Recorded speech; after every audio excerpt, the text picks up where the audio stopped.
from a third party. It is a clear case of overstepping. It is not the job of the President of the United States to make a claim. Pride hath a fall. And this week, it wasn't just on the battlefield. It was on Indian primetime television.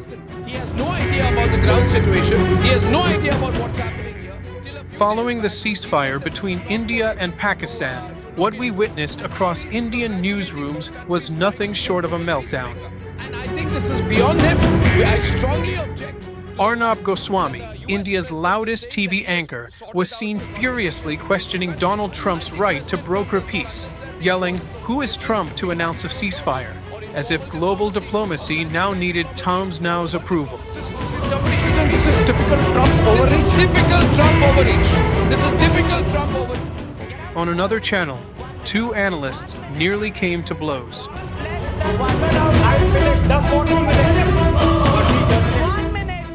Only stopped by the host, who had to physically intervene.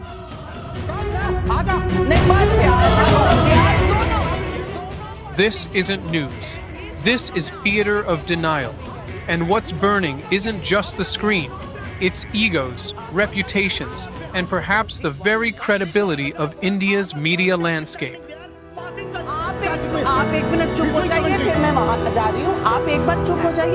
It's been early morning, drones, explosions, and reports coming in of severe escalation which has happened.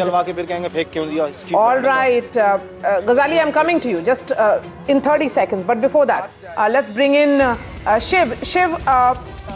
It's one thing to suffer a military setback, but it's another to pretend it didn't happen. Instead of informing the public, large swaths of Indian media have decided to double down on jingoism, labeling defeat as strategic brilliance and peace as betrayal. Truth has become the first casualty.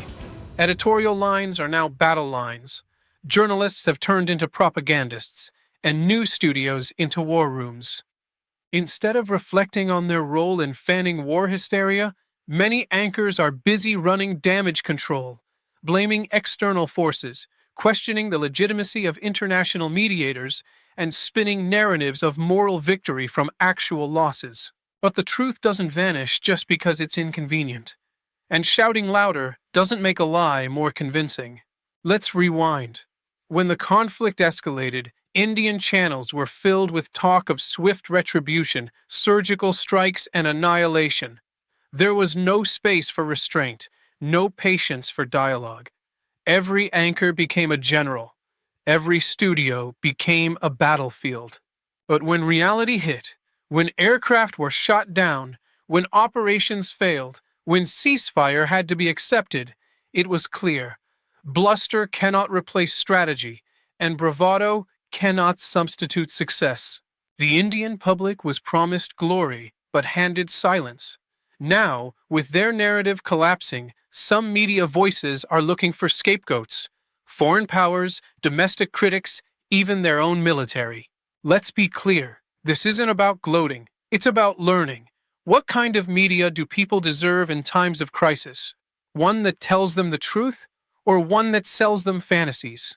It's in moments like these that press freedom is tested, not by censorship, but by responsibility. When peace is framed as weakness and aggression as patriotism, the line between journalism and jingoism vanishes. What we've seen is a cautionary tale, not just for India, but for any democracy where media wields power without accountability. The press must question power, not become its mouthpiece. It must inform, not inflame. The ceasefire is a win, not for one side, but for both peoples. And perhaps the biggest win will come when media on all sides remembers its real job: to speak truth to power, even when it's unpopular, especially when it's unpopular. Pride may fall, but dignity, honesty, and peace must rise.